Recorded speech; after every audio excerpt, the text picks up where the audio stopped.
नमस्कार साथियों, एक बार फिर से आप सभी का बहुत बहुत स्वागत है लोदाई क्लासेस के बीए प्लेटफॉर्म पर।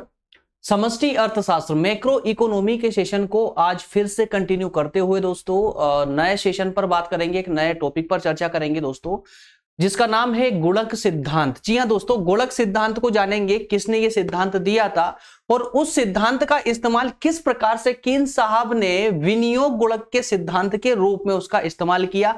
ये सारी चर्चा, सारी कहानी दोस्तों आज के सेशन के अंतर्गत करना चाहते हैं, लेकिन सेशन को स्टार्ट करूं उससे पहले मैं एक आवश्यक चर्चा आप लोगों से करना चाहता हूं, जिसका जवाब आपको फटाफट अभी इसी वक्त कमेंट में देना होगा।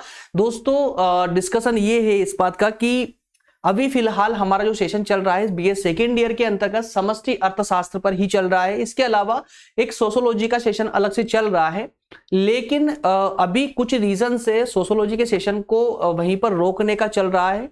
उसके साथ में अब बताइएगा कि इसके अलावा सेकेंड ईयर या फर्स्ट ईयर या थर्ड ईयर, अगर अन्य छात्र भी इसको देख रहे हैं, फर्स्ट ईयर थर्ड ईयर वाले भी स्टूडेंट भी देख रहे हैं, तो बताइए कि कौन सा सेशन है जिसे कंटिन्यू करना चाहिए। वो सेशन तुरंत ही अब स्टार्ट होने वाला है, क्योंकि 3 सेशन आपको पर डे मिलने वाले हैं, एक बीए फर्स्ट के लिए, एक सेकेंड और एक थर्ड के लिए। तो सेकेंड ईयर के लिए दोस्तों समष्टि अर्थशास्त्र कंटिन्यू निरंतर रूप से चल रहा है, इसको कोई नहीं रोकेगा जब तक ये कंप्लीट नहीं हो जाता है। इसके बाद में बीए फर्स्ट ईयर में हो सकता है कि व्यष्टि अर्थशास्त्र को लेकर आया जा सके, अर्थात समष्टि अर्थशास्त्र के प्रथम पार्ट को, है ना। और इसके अलावा थर्ड ईयर के लिए या पर हो सकता है कि फाउंडेशन कोर्स को स्टार्ट कर दिया जाए या फिर हिंदी साहित्य को स्टार्ट कर दिया जाए। जैसा आप लोग कमेंट में चाहेंगे वैसा हमें कमेंट करके बताइएगा, ताकि हम जल्दी से जल्दी उसको हम कंटिन्यू करें। लेकिन जितनी ज्यादा कमेंट होगी उसके अनुसार ही हम इसको कंटिन्यू करेंगे। दोस्तों शुरू करते हैं अपना सेशन आज का।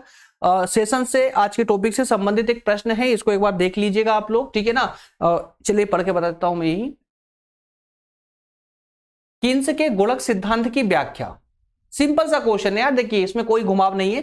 कीन्स के गुणक सिद्धांत को एक्सप्लेन करने को कहा गया है, ठीक है ना। इसके अलावा अथवा में दिया गया, देखिए कि स्पष्ट कीजिए गुणक सिद्धांत जो है, गुणक k is equal to I upon 1 minus MPC उपभोग प्रवृत्ति, उपभोग की प्रवृत्ति, है ना। तो एमपीसी का मतलब क्या होता है दोस्तों? सीमांत उपभोग प्रवृत्ति, ठीक है ना। तो एक में से अगर सीमांत उपभोग प्रवृत्ति अर्थात कि एमपीसी को माइनस करते हैं, है ना, और उससे आई को डिवाइड करते हैं, तो वो के इजिकल होगी, मतलब गुणक के इजिकल होगी, बराबर होगी। कैसे सिद्ध करेंगे? तो दोस्तों ये आज के सेशन में हम इसको सिद्ध करने वाले हैं, डोंट वरी। इसके अलावा अथवा में है कि कीन्स का विनियोग गुणक क्या है। कीन्स का विनियोग गुणक क्या है, अर्थात कि विनियोग मतलब समझ रहे ना, इन्वेस्टमेंट। यार देखिए शब्दों के हेरफेर में मत फंसना, है ना। विनियोग मतलब सिंपल सी बात है यार, विनियोग मतलब कि इन्वेस्टमेंट, ठीक है। इन्वेस्टमेंट शब्द जो है हमारे जो एक रटा हुआ सा शब्द है, तो वो अजीब सा नहीं लगता, लेकिन वही विनियोग को जब देखते हैं तो थोड़ा अजीब लगता है, बट अजीब जैसा कुछ भी नहीं है ना। एक एक चीज को पूरे अच्छे से क्लियर करने वाले हैं, और जो शब्द आपको परेशान करता हो उसको उसी रूप में बोलना प्रारंभ कर दीजिए, जैसा कि विनियोग और इन्वेस्टमेंट। दोनों में आसान कौन सा लगता है? इन्वेस्टमेंट बोलना। तो इन्वेस्टमेंट को थोड़ी देर के लिए साइड में कीजिए, और विनियोग का इस्तेमाल आप ज्यादा अधिकतम रूप से करेंगे, तो ये शब्द आपके लिए बहुत इजी हो जाएगा। क्लियर है? उदाहरण से ही समझाना है, तो ये सारी बातें हम आज के लेक्चर में देखने वाले, आज के इस टॉपिक में कंप्लीट करने वाले हैं। चलिए शुरू करते हैं। सेकेंड यूनिट का दोस्तों लास्ट टॉपिक चल रहा है, और लास्ट टॉपिक का फर्स्ट पार्ट इसको आज हम कंप्लीट कर रहे हैं। चूंकि सेकेंड यूनिट के जो 5वां टॉपिक है, इस 5वें टॉपिक में दोस्तों 2 टॉपिक देखने को मिलेंगे, गुणक और त्वरक। गुणक और त्वरक, तो इसमें से गुणक को आज हम समझ रहे हैं, कल के सेशन में त्वरक का सिद्धांत देखेंगे, जिससे कि दोनों ही कंसेप्ट पूरी बारीकी से और पूरे व्यवहारिक रूप से हमारे पूरे अच्छे से क्लियर होने वाले हैं। क्लियर है ना? चलिए, तो आज के सेशन का विशेष जो हमारा सारांश है वो क्या है, क्या क्या पढ़ने वाले हैं आज के सेशन में। सबसे पहले दोस्तों हम देखेंगे इसकी व्याख्या, है ना। गुणक की व्याख्या क्या होती है, गुणक का अर्थ क्या है, उसके बाद कार्यकरण और उसके बाद रिसाव, ठीक है ना। अब ये जो तथ्य है जैसे कि कार्यकरण और रिसाव, ये बात तभी समझ आएगी जब आप गुणक का अर्थ समझ लेंगे, गुणक एक्चुअल में होता क्या है, ठीक है ना। चलिए तो शुरू करें। उससे पहले दोस्तों थोड़ा सा इस शब्द को आप यहीं पर समझ लीजिए, जिससे कि आपका ये आज की ये यात्रा जो है थोड़ी आसान बन जाएगी। गुणक मतलब क्या है? जैसा मैंने अभी बताया, विनियोग। विनियोग बोलना थोड़ा सा अजीब क्यों? क्योंकि इस शब्द का इस्तेमाल हम नहीं करते हैं। हम अपने सामान्य जीवन में भी क्या बात करते हैं दोस्तों, जहां विनियोग की बात होती है वहां हम इन्वेस्टमेंट बोलते हैं। कितना इन्वेस्ट करना है ना। इन्वेस्टमेंट को भी हमने हिंदी का रूप दे दिया है, इन्वेस्ट, ठीक है ना, इन्वेस्टमेंट, इन्वेस्ट कितना कर, तो क्या होता है ना, समझ गए ना बात को। इन्वेस्टमेंट इस्तेमाल ना करते हुए उसका विनियोग, बात कर विनियोग इस्तेमाल करना, विनियोग वाला शब्द इस्तेमाल करना। इसी प्रकार से गुणक भी दोस्तों इसी प्रकार का है।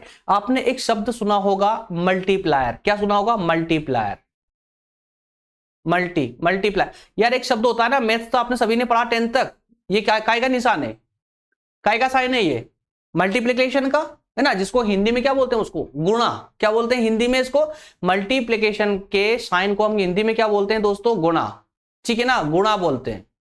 तो ये जो गुणक शब्द है ना, इसी गुणा शब्द से निकलकर आया है, याद रखिएगा, ये गणित के इसी गुणा शब्द से निकलकर आया है आपका गुणक, ठीक है ना। और इस गुणक को ही इंग्लिश में क्या बोलते हैं, मल्टीप्लायर, क्या बोलते हैं, मल्टीप्लायर, है ना। और मल्टीप्लायर का मतलब क्या होता है, गुणा का मतलब क्या होता है, गुणा का मतलब क्या हुआ है कि जिसके साथ लग गया ना उसे कई गुना बढ़ा देगा। गुणा का मतलब भी क्या होता है, जैसे फॉर एग्जाम्पल कि 2 इंटू या 2 गुणा 4 कर दिया जाए तो क्या होगा दोस्तों, इस 4 को 2 गुना बढ़ा देगा या इस 2 को 4 गुना बढ़ा देगा। गुना की बात करता है ये, ठीक है ना। तो ये जो गुणक शब्द है ये भी मल्टीप्लायर की बात करता है। मल्टीप्लायर मतलब क्या हुआ कि जिसके साथ ये लगने वाला है ना उसको कई गुना आगे बढ़ाने वाला है। अब चूंकि इसे हम अर्थशास्त्र में पढ़ रहे हैं, कोई गणित में नहीं पढ़ रहे हैं, अर्थशास्त्र में पढ़ रहे हैं, तो अर्थशास्त्र में जो हमारा अभी का करंट टॉपिक चल रहा है वो कुल मिलाकर क्या पर चल रहा है दोस्तों, आय पर चल रहा है ना, राष्ट्र की आय पर, या इन्वेस्टमेंट अर्थात कि विनियोग पर चल रहा है, या उपभोग पर चल रहा है, ठीक है ना। तो अब देखना यह है कि यहां पर किन साहब ने इस गुणक का अर्थात कि इस मल्टीप्लायर का इस्तेमाल किसके साथ किया है, आय के साथ किया है या फिर उन्होंने उपभोग के साथ किया है। वो सारी कहानी अब आगे आप एक एक करके समझने वाले हो। मैंने यहां पर आपको एक ही बार समझाने का प्रयास किया है कि गुणक शब्द अब आपको नया नहीं लगना चाहिए। गुणक का मतलब कुछ भी नहीं है, ये इंटू का निशान है ना, इंटू का निशान जो हम 10th फर्स्ट क्लास से लेकर 10th तक सीखते आए हैं, है ना, मल्टीप्लाई करना, ठीक है ना। तो ये गुणक शब्द का इस्तेमाल, इस मल्टीप्लाई का इस्तेमाल जो है ना आज हम अर्थशास्त्र में करने वाले समष्टि अर्थशास्त्र के अंतर्गत, और वो आज के सिद्धांत में, ठीक है। चलिए एक एक करके इन सभी टॉपिकों को आज क्लियर कर लेते हैं। सबसे पहले दोस्तों देखते हैं व्याख्या। व्याख्या में कुछ भी नहीं, इसके एक छोटी सी जानकारी देनी होती है पूरे टॉपिक की, है ना, टॉपिक किस पर आधारित है, क्या है क्या नहीं, इसके बारे में छोटी सी जानकारी हमको देनी होगी। तो आइए इसको शुरू करते हैं। यह सिद्धांत जो है कौन सा, गुणक सिद्धांत, यहां याद रखेंगे गुणक, गुणक सिद्धांत, है ना, गुणक सिद्धांत नाम याद रखेंगे आप लोग, गुणक सिद्धांत। तो ये जो गुणक सिद्धांत है ना, ये सबसे पहले किसने दिया था, इस प्रकार की धारणा सबसे पहले किसने दी थी, तो ये पॉपकॉर्न ने दी थी। किसने, आरएफ कॉर्न ने, आरएफ कॉर्न ने, ठीक है ना, पॉपकॉर्न नहीं, आरएफ कॉर्न ने। तो ये आरएफ कॉर्न शब्द नाम आपको याद रखना है विशेषकर से व्याख्या के लिए, जिससे कि ये गुणक सिद्धांत की व्याख्या आपकी कंप्लीट होगी। सबसे पहले भाई ये विचार दिया किसने, तो उस विचार देने वाले इंसान का नाम याद रखना जरूरी है ना, क्योंकि एक बार विचार आपने दे दिया तो उसमें चेंजेस करना तो बहुत ज्यादा आसान होता है, लेकिन पहले सबसे पहले ये विचार कौन लेकर आया, ये सबसे महत्वपूर्ण होता है। इसलिए आरएफ कौन साहब को आप याद रखेंगे, क्लियर है ना। तो इन्होंने सबसे पहले ये विचार दिया था, और कहां पर दिया था, तो दोस्तों उन्होंने अपना एक लेख लिखा था जो कि 1993 में प्रकाशित हुआ था आर्थिक पत्रिका में।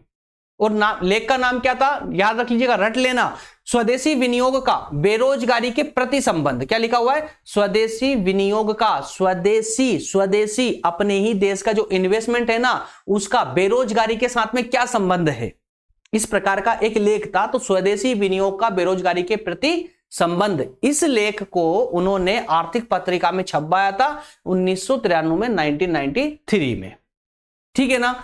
और इसी गुणक को तो कौन ने जो ये गुणक कहा है ना, इसी गुणक को रोजगार का गुणक कह दिया गया आगे चलकर। किसका, रोजगार का गुणक।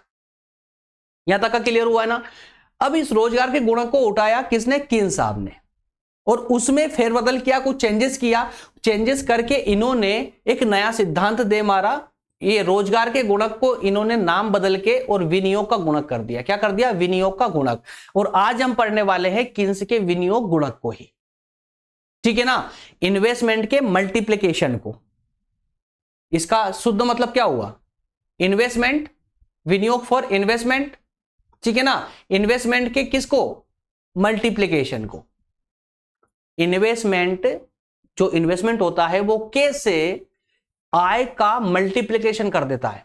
मतलब अगर इन्वेस्टमेंट आपने 2 गुना बढ़ाया तो आय कितना गुना बढ़ती है, ये मेन मुद्दा है इसका।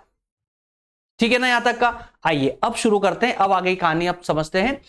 अब देखते हैं कि विनियोग, इसका विनियोग गुणक या गुणक का अर्थ क्या है, विनियोग का या गुणक का अर्थ क्या है। अब थोड़े थोड़े सामान्य रूप से देखा जाए तो लगभग आपको ये समझ आ चुका है कि विनियोग क्या है और गुणक क्या है ना। विनियोग क्या है और गुणक क्या है, विनियोग और गुणक। तो विनियोग मतलब कि इन्वेस्टमेंट, जब इन्वेस्टमेंट को आप कितना गुना बढ़ाते हो तो उससे आपकी आय कितना गुना बढ़ जाती है। जैसे मान लेते हैं, एग्जांपल लेते हैं कि अगर आप एक व्यापारी है, एक जो है एक बिजनेसमैन हो, या आपका एक छोटा सा उद्योग है, एक फर्म है, कंपनी है, आप कुछ वस्तुओं का निर्माण करते हो। आपके फर्म की जो टोटल इन्वेस्टमेंट है, या मान लेते हैं कुछ भी आपका एक इन्वेस्टमेंट है, इनिशियल इन्वेस्टमेंट कुछ था, आप आज कंटिन्यू रूप से आप उसका में जो है कुछ वस्तुओं का निर्माण कर रहे हैं, लेकिन अचानक से आपने उस अपने व्यापार में 100 करोड़ रुपए और बढ़ा दिए। अचानक से 100 करोड़ रुपए का इन्वेस्टमेंट और डाल दिया। मतलब हो सकता है कि 100 करोड़ में आप कुछ नई मशीनें आपने इंस्टॉल कर ली, वहां पर कुछ नई टेक्नोलॉजी एडॉप्ट कर ली, कुछ और रॉ मटेरियल लेकर आ गए, तो उससे क्या होगा, आपका अब व्यापार और तेजी से बढ़ने लगेगा। आपने इन्वेस्ट किया, विनियोग किया 100 करोड़ का, तो इसका मतलब यह नहीं है कि जो आपकी आय होने वाली है वो आय भी आपकी 100 करोड़ के बराबर ही बढ़ेगी, है ना।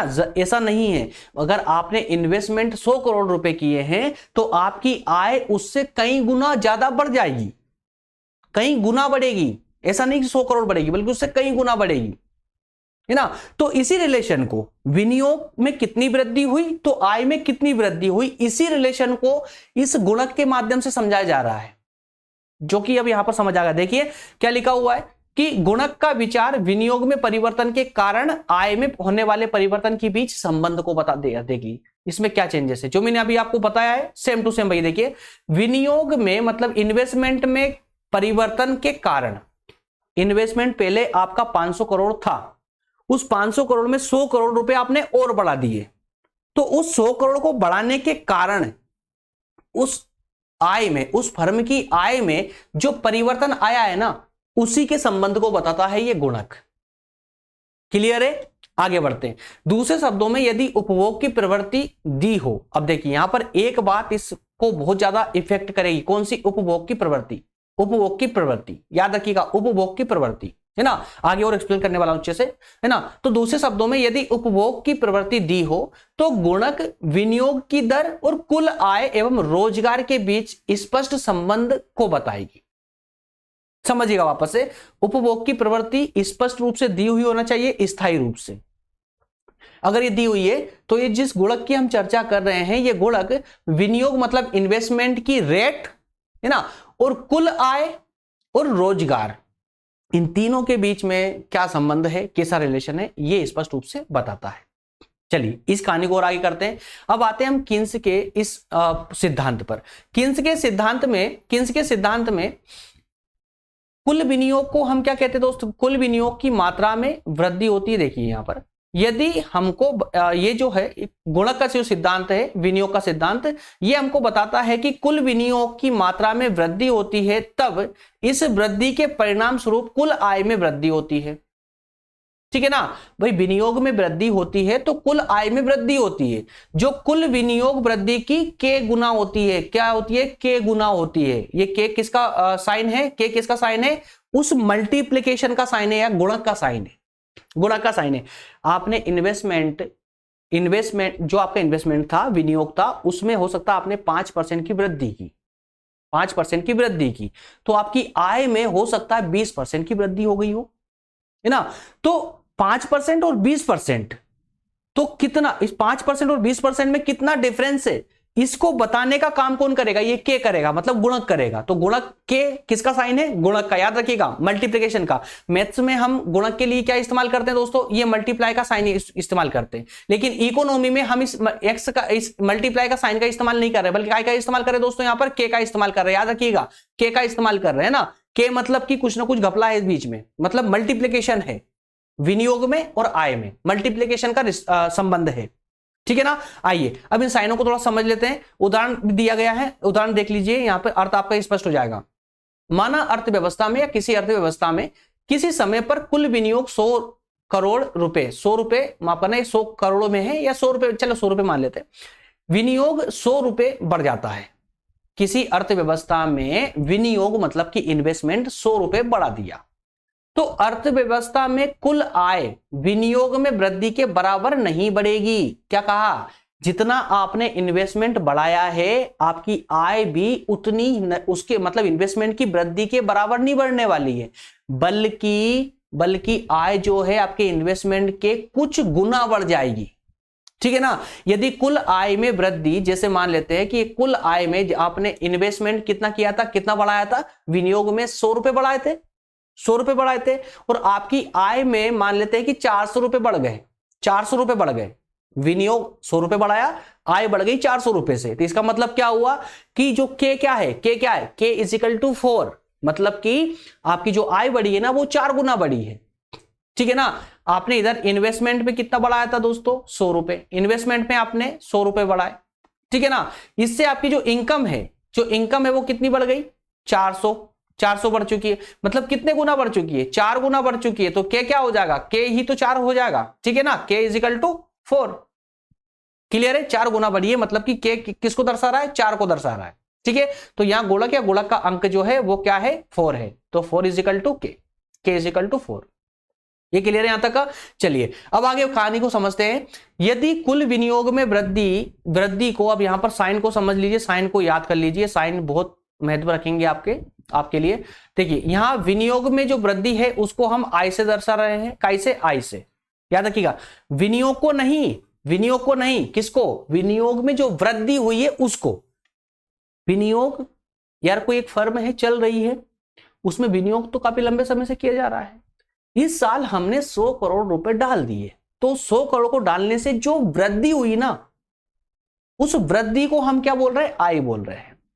ठीक है। इसके बाद इस आय में वृद्धि, आय की वजह से, इस आय के कारण या विनियोग में वृद्धि के कारण जो आय में जो वृद्धि होगी, आय में है ना, कुल आय में जो वृद्धि होगी उस आय को हम कैसे दर्शाएंगे, वाय से। और गुणक को हम कैसे दर्शा रहे हैं आप जानते ही हैं। ठीक है। अब इसको कैसे समझ सकते हैं, जरा आइए देखिए। कुल आय में वृद्धि मैथमेटिकल है, थोड़ा सा ध्यान से समझिए इसको। कुल आय में वृद्धि इज इक्वल टू बराबर, कुल आय में वृद्धि किसके बराबर होगी, या देखिए ना, गुणक इंटू विनियोग में वृद्धि। आपके इन्वेस्टमेंट में जितनी आपने वृद्धि की है वो रख देंगे आप, है ना, और उसी के साथ में कितना गुना वृद्धि हुई है। जैसे एग्जांपल लेते हैं, यहीं पे एग्जांपल लेते हैं। जैसे इससे पहले हमने समझा था कि हमने विनियोग में कितना किया था। देखिए यहां पर कुल आय मतलब income is equal to, income निकालनी है, हमने कितना इन्वेस्टमेंट किया था, 100 रुपए इन्वेस्ट किए थे। ठीक है, 100 रुपए इन्वेस्ट किए थे, ये इंटू है, इंटू लग दिया।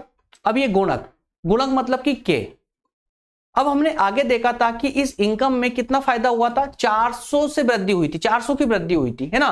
तो मतलब के इक्वल टू क्या था, 4 था, के इक्वल टू 4 था। ठीक है। और ये 100 रुपए हमने इन्वेस्ट किए थे। ठीक है ना। अभी दोनों का इंटू कर देंगे तो कितना हो जाएगा, 400 हो जाएगा ना। तो इनकम आपकी 400 निकल गई। ठीक है, इनकम 400 आ चुकी है। तो इस प्रकार से यहां यही कहा गया है, देखिए कि गुणक मतलब कि के इंटू विनियोग में वृद्धि हो। विनियोग में वृद्धि किससे दर्शा रहे हैं हम, आई से। ठीक है। तो अब यहां फॉर्मूला क्या बन जाएगा, के इज इक्वल टू, गुणक को निकालना है, के इज इक्वल टू, तो ये जो आई है, ये आई है, इंटू का निशान बीच में, तो ये इसके सीधे नीचे पहुंच जाएगी, वाई के नीचे पहुंच जाएगा। ठीक है। तो K is equal to Y upon I. ये क्लियर हुआ है ना। चलिए अगर ये फॉर्मूला क्लियर है दोस्तों, तो अब 1 मिनट यार इसको हटाना पड़ेगा।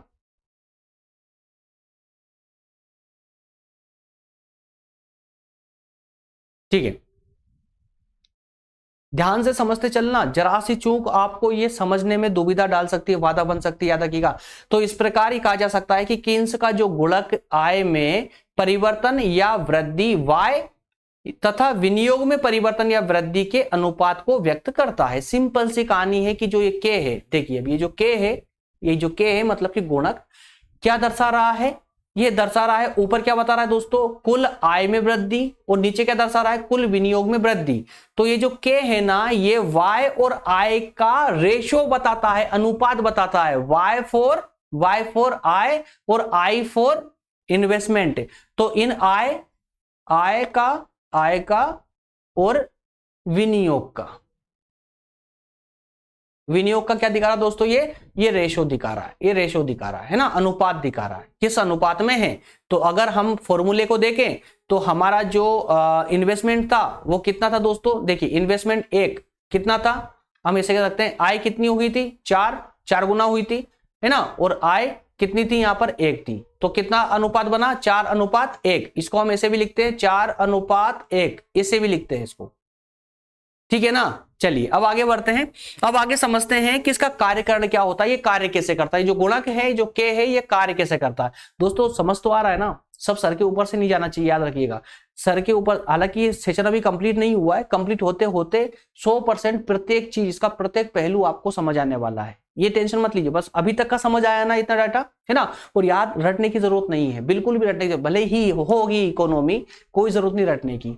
ये इसी तरह से हम बात करते करते इसको कंप्लीट करेंगे, पूरे टॉपिक को इसे कंप्लीट करेंगे। आइए अब कहानी को आगे बढ़ाते हैं दोस्तों। अब हम बात करेंगे इसके कार्यकरण की, मतलब कि कार्य की। ये जो गुणक है ये कार्य कैसे करता है, तो गुणक बताता है कि प्रारंभिक विनियोग में, अब देखिए दोस्तों, प्रारंभिक विनियोग में वृद्धि अर्थव्यवस्था की कुल आय में कई गुना वृद्धि कर देती है।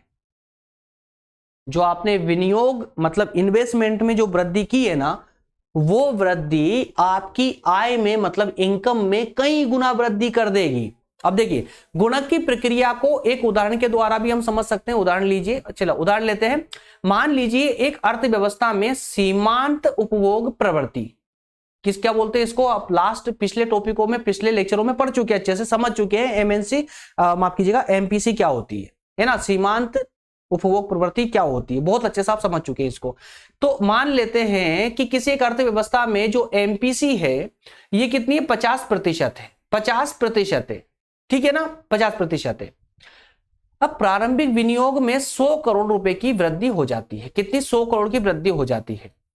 तो अब क्या होता है देखिए यहां पर, तो इस विनियोग में वृद्धि के कारण सबसे पहले पूंजीगत वस्तुओं के जो उत्पादन करता है, इनकी आय में क्या हो जाएगी, 100 करोड़ की वृद्धि हो जाएगी। मैं समझा रहा हूं आपको, डोंट वरी, सुनते चलिए खाली बस, है ना। वह इसमें 50 करोड़ रुपए मतलब कि अपनी वृद्धि का, आय में जो वृद्धि थी उसका आधा भाग या 50% उपभोग वस्तुओं पर खर्च करेंगे, जिससे अर्थव्यवस्था में 50 करोड़ रुपए आय की फिर से वृद्धि हो जाएगी। और इस बढ़ी हुई आय का 50 करोड़ रुपए में से 25 करोड़ रुपए मतलब फिर से आय का 50% भाग उपभोग वस्तुओं पर फिर से खर्च कर दिया जाएगा, जिससे अर्थव्यवस्था में 25 करोड़ रुपए की पुनः वृद्धि हो जाएगी। मतलब कहने का अर्थ यह है, समझिए आगे और एग्जाम्पल समझाने वाला हूं मैं।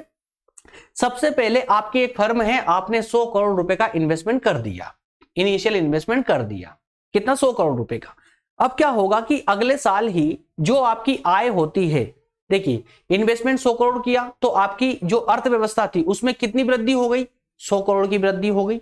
सिंपल बात है, आपके बिजनेस में, आपकी फर्म में 100 करोड़ रुपए आए तो उसमें आय में कितनी इनकम हो, कितनी वृद्धि हो गई, 100 करोड़ की वृद्धि हो गई।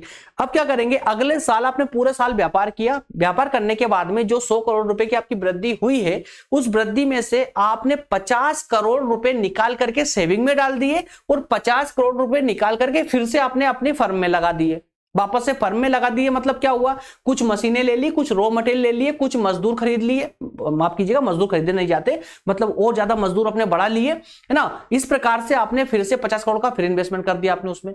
तो अब इससे क्या हुआ, अब इस साल में आपके बिजनेस में, आपके व्यापार में, फर्म में कितनी वृद्धि हुई दोस्तों, अब 50 करोड़ की वृद्धि हुई। क्यों, क्योंकि वो 50 करोड़ आपने फिर से लगा दिए। अब अगले साल फिर आप बढ़े आगे, पूरे साल व्यापार किया आपने, करने के बाद में अगले साल फिर से आपके पास जो वृद्धि हुई थी 50 करोड़ की, उस 50 करोड़ में से फिर से उसका 50%, उस वृद्धि का फिर से 50% मतलब कि 25 करोड़ आपने सेविंग में डाल दिए और 25 करोड़ फिर से आपने अपनी फर्म में वापस से लगा दिए। वही या तो कुछ मशीनें ली है या कुछ रॉ मटेरियल खरीद लिया, ठीक है ना। अब उस 25 करोड़ का अगले साल फिर जाएंगे, उस 25 करोड़ का जो आपकी वृद्धि हुई आय में, उस 25 करोड़ का फिर आधा करेंगे आप, मतलब 12.5 करोड़ उसको फिर सेविंग में डाल दिया और 12.5 करोड़ आपने फिर से अपने इन्वेस्टमेंट कर दिया अपने फर्म में। तो ये क्रम आपका कंटिन्यू चलता जाएगा। कब तक चलता जाएगा? जब तक आपकी जो बचत है ना, आपके जो आपने जितना इन्वेस्टमेंट किया था सबसे पहले, कितना किया था? 100 करोड़ रुपए, तो आपकी बचत 100 करोड़ तक नहीं पहुंच जाती, तब तक ये चक्र घूमता रहेगा। कुछ कहानी समझ आई ना? आगे टेबल के माध्यम से, तालिका के माध्यम से मैं उसको और स्पष्ट करने वाला हूं, ठीक है ना? देखिए यही बात आगे लिखी हुई है। इस प्रकार एक गुणक चक्र के बाद दूसरा गुणक चक्र, मतलब 100 करोड़ के बाद 50 करोड़, 50 करोड़ के बाद 25 करोड़, 25 करोड़ के बाद 6.5 साढ़े 12 करोड़, ये सब क्रम चलता जाएगा। आय में है ना, चलता जाएगा, परंतु आय प्रत्येक चक्र में कम होती जाएगी। जैसे पहले कितनी आई थी? 100 करोड़, उसके बाद कितनी हो गई दूसरे चक्र में? 50 करोड़, उसके तीसरे चक्र में 12.5 करोड़ हो गई, है ना? और फिर अगले चक्र आएगा तो उसमें 6.25 करोड़ हो जाएगी। ऐसे घटता चला जाएगा, क्योंकि लोग आय में वृद्धि का एक भाग ही व्यय करते हैं। आय में वृद्धि का एक भाग व्यय करते हैं, मतलब खर्च करते हैं वापस से मशीनें खरीदने में या जो भी रॉ मटेरियल या मजदूर लगाने में, इस सब में, है ना? तो एक हिस्सा वो बचत के रूप में रख लेते हैं। तो ये क्रम उस समय तक चलता रहेगा जब तक कि कुल आय में वृद्धि इतनी ना हो जाए कि बचत की मात्रा, सेविंग, आपकी सेविंग, कुल वृद्धि प्रारंभिक विनियोग के बराबर ना हो जाए। मैं आगे और समझाने वाला हूं, एक्सप्लेन करने वाला हूं। देखिए यहां पर आपको ये पूरा कार्यकरण समझ आ जाएगा, गुणक का कार्यकरण क्या है। देखिए इस तालिका से एक बात स्पष्ट हो जाती है कि 100 करोड़ रुपए प्रारंभिक विनियोग, इनिशियल इन्वेस्टमेंट से एक निश्चित अवधि के बाद कुल आय में 200 करोड़ रुपए की वृद्धि होगी। देखिए आपने 100 करोड़ रुपए यहां लगाए थे और इन टोटल आपकी वृद्धि, आय में वृद्धि कितनी हो गई? एक समय बाद 200 करोड़ रुपए, है ना? और कुल बचत में 100 करोड़ रुपए की वृद्धि होगी। आपकी बचत यहां पर 0 थी, यहां बचत 0 थी।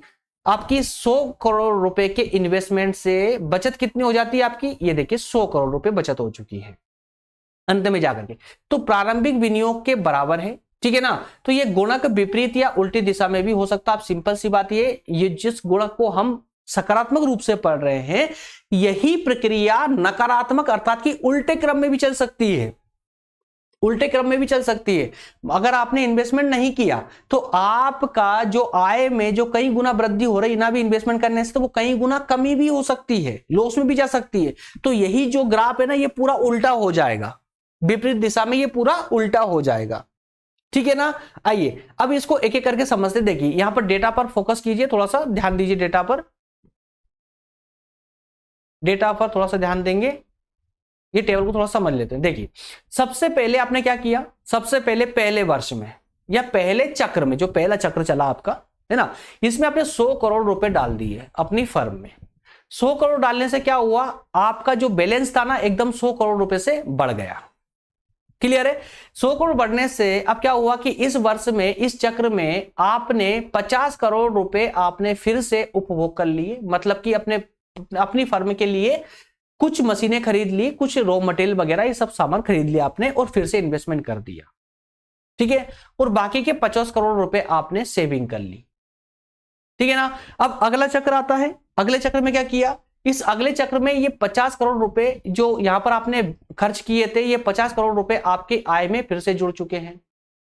अगले चक्र में इसका आधा भाग, मतलब 50% भाग आपने फिर से खर्च कर दिया और 50% भाग फिर से बचा लिया।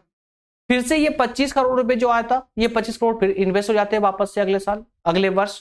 इसका फिर आधा भाग आपने खर्च किया और आधा भाग फिर से बचा लिया। ये खर्च का किया हुआ भाग आपकी फिर से आय बढ़ाएगा, ठीक है? इस प्रकार से क्रम चलता जाता है जब तक कि ये तीनों 0-0 ना हो जाए, ठीक है? आय, उपभोग और बचत, तीनों का क्रम लास्ट में क्या 0-0 हो चुका है। तो अब जब हम सबको जोड़ते हैं तो प्रारंभिक जो हमने विनियोग खर्च किया, माफ कीजिएगा, इन्वेस्टमेंट किया था, वो कितना किया था? 100 करोड़ किया था। लेकिन आय में वृद्धि कितनी हुई? 6 चक्र हमने यहां पर चलाए, कुल मिलाकर 5 चक्र सक्सेसफुली चल पाए थे। 5 चक्र में हमने कुल जो आय कमाई है वो 200 करोड़ कमाई है। इस 200 करोड़ में हमने 100 करोड़ वापस से खर्च कर दिए और 100 करोड़ फिर से हमने बचा लिए, मतलब हमारा बैलेंस आज भी 100 करोड़ है और 100 करोड़ हम बचा भी चुके हैं। ये दिखाता है गुणक। टेबल कंप्लीट हुई, समझ आई ना दोस्तों? चलिए अब आगे बढ़ते हैं। अब बात करते हैं इसके रिसाव की, कि गुणक का रिसाव क्या? रिसाव मतलब सिंपल बात है यार, कि आपने इन्वेस्टमेंट भी किया है, आपकी आय में वृद्धि हो भी रही है, लेकिन इतनी वृद्धि नहीं हो रही जितनी होना चाहिए थी। कम वृद्धि हो रही। तो कम वृद्धि होने का कारण क्या है? आपने इन्वेस्टमेंट तो किया, वो 100 करोड़ से आपने इन्वेस्टमेंट कर दिया है, लेकिन आय में 400 मतलब कम से कम, जैसे मान लेते हैं कि एग्जांपल लेते हैं कि यार 4 गुना से वृद्धि होना चाहिए था, मतलब 100 करोड़ से 400 करोड़ तो होना चाहिए था, लेकिन इतना नहीं हो रहा, बल्कि 100 करोड़ से 150 करोड़ का ही मुनाफा हो पाया। तो ऐसा क्यों? तो उसके भी कुछ रीजन होते हैं। तो पहले रिसाव को समझ लीजिए कि ये गुणक का रिसाव क्या होता है। रिसाव का सिंपल सा फंडा है, देखिए थ्योरेटिकल पार्ट में समझिए, नहीं तो लिखने में प्रॉब्लम आएगी। अर्थव्यवस्था में कई ऐसे कारण होते हैं जो प्रारंभिक विनियोग मतलब इन्वेस्टमेंट में, जो इनिशियल इन्वेस्टमेंट होता है उसमें वृद्धि के कारण आय में जो कई गुना वृद्धि होती है ना, उस कई गुना वृद्धि करने में बाधा उत्पन्न करते हैं। मतलब आपने इन्वेस्टमेंट किया है, उस इन्वेस्टमेंट के एवज में आपकी आय में कई गुना वृद्धि होना चाहिए थी, लेकिन वो कई गुना वृद्धि नहीं हो पा रही है, तो कुछ बाधाएं उत्पन्न हो रही है। तो उस जो बाधाएं उत्पन्न हो रही है ना, उसी को हम यहां पर इसका रिसाव कहेंगे, मतलब गुणक का रिसाव कहते हैं। जैसा कि हम जानते हैं कि जो एमपीसी है, एमपीसी मतलब क्या हुआ? उपभोग सीमांत उपभोग प्रवृत्ति है ना। एक उपभोक्ता की सीमांत उपभोग प्रवृत्ति जितनी ज्यादा होगी, जितनी ज्यादा होगी गुणक का मूल्य उतना ही अधिक होगा। सिंपल बात है भाई। अगर जो प्रवृत्ति है उपभोग करने की, खर्च करने की, अगर आप जो है उसी क्षेत्र में वापस खर्च करोगे तो वो पैसा घूम करके वापस से निर्माणकर्ता के पास आ ही जाएगा, उत्पादन वस्तु उत्पादनकर्ता के पास आ जाएगा, है ना। और अगर मान लो कि उस पैसे को आप वापस उसी बाजार में या उसी वस्तुओं के संबंध में खर्च करने की अपेक्षा कहीं और जाकर खर्च कर देते हो सकता है आप स्विस बैंक में जमा कर देते हो पैसे को, है ना, तो वो पैसा वापस भारत तो आ नहीं पाएगा। तो इससे क्या होगा? आय में उतनी वृद्धि होने की जगह कम वृद्धि होगी, या बिल्कुल ना भी हो, ऐसा भी जरूरी नहीं कि वृद्धि हो ही हो, है ना। तो यहां पर यह कहने का प्रयास किया गया है कि अगर उपभोक्ता जो प्रवृत्ति है वो ज्यादा होगी, ज्यादा अच्छी होगी, तो मुनाफा भी मतलब कि मूल्य भी उतना ही अधिक होगा। और अगर ये एमपीसी कम होगी तो गुणक का मूल्य भी कम हो जाएगा, मतलब गुणक उतना गुणा नहीं होगा, है ना। तो इसका अर्थ यह हुआ कि लोग यदि अपनी बढ़ी हुई आय का उपभोग वस्तुओं पर अधिक व्यय ना करके अन्य कार्यों में लगा दे तो गुणक का मूल्य या प्रभाव कम हो जाएगा। गुणक के मूल्य, इसी कमी को जो है यहां पर रिसाव कहा जाता है। जो मल्टीप्लिकेशन में जो हम देख रहे थे कि 4 गुना, है ना, 4 गुना बढ़ा, 4 की जगह हो सकता है 2 ही रह जाए, 3 रह जाए या 1 हो जाए, जरूरी नहीं है। तो जो कम हो रहा है ना, यही गुणक का रिसाव है। आइए कारण देख लेते हैं, इसके कारण क्या क्या है। तो कुछ कारणों पर हम यहाँ चर्चा करेंगे, जैसे कि ऋणों का भुगतान। अब मान लेते हैं कि आपने 100 करोड़ का इन्वेस्टमेंट किया था, उसमें 50 करोड़ आपने 50 करोड़ तो आपने सेविंग कर ली है, और बचा वो 50 करोड़, उसमें से हो सकता है आपने 30 करोड़ रुपए वापस इन्वेस्टमेंट कर दिए, वापस उपभोग कर लिया, लगा दिए, और बचा हुआ जो 20 करोड़ रुपए बचे हुए ना, उस 20 करोड़ का आपने पुराना कुछ कर्ज ले रखा था उसमें दे दिए। तो अब आय कैसे बढ़ेगी? आपकी आय बिल्कुल नहीं बढ़ेगी, कम बढ़ेगी, है ना, क्योंकि पहले 50 करोड़ रुपए से आय बढ़ रही थी, अब मात्र 30 करोड़ से ही बढ़ेगी, क्योंकि 20 करोड़ तो आपने ऋणों का भुगतान कर दिया, जो कर्ज लिया था वो चुका दिया या उसकी किस्तें भर दी, है ना। तो यदि लोग अपनी बढ़ी हुई आय का एक भाग अपने पुराने ऋणों के भुगतान में लगा देंगे तो क्या होगा? उपभोग कम होगा, उपभोग पर जो बे खर्च होता है वो कम होगा, जिससे गुणक का प्रभाव कम हो जाएगा। सिंपल बात है। अगला है नकदी राशि। हो सकता है कुछ लोग नगद के रूप में पैसा रख ले, नगद के रूप में अगर आप पैसा रख लोगे तो भी आपकी आय कम हो जाएगी। सिंपल सी कहानी है यार। चलिए अगला है प्रतिभूतियां अंश।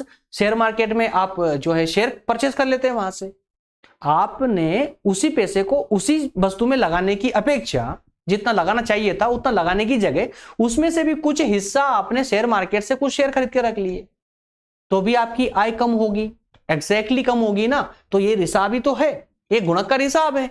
ठीक है। आयात की बात कर ले। आयात मतलब विदेशों से आपने कुछ सामान खरीद लिए, विदेशों से आयात कर लिया। आयात किसको कहेंगे? किसी और देश से कुछ सामान परचेस कर लेना, खरीद लेना। तो अगर किसी देश से आपने अगर कुछ सामान खरीदा है तो आपकी आय तो वहां चली गई उस देश में, तो आपकी आय कैसे बढ़ेगी? सिंपल सी बात है, गुणक का मूल्य कम हो जाएगा, है ना। 4 था 3 रह जाएगा, 2 हो जाएगा, 1 हो जाएगा। सिंपल सी कहानी है। अगला है मुद्रास्फीति। हाँ, ये एक विपरीत परिस्थिति है। अगर मुद्रास्फीति की स्थिति रहती है किसी भी अर्थव्यवस्था में, तो उस मुद्रास्फीति की स्थिति में क्या होता है कि जो पैसा होता है ना, उस पैसे की वैल्यू गिर जाती है, कम हो जाती है।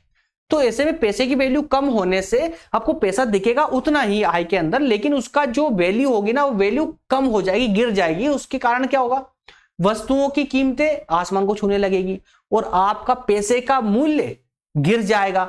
इससे क्या होगा दोस्तों, आय में गिरावट आएगी, आय में वृद्धि नहीं होगी। इसीलिए ये 5 तथ्य बताए गए थे रिसाव के रूप में।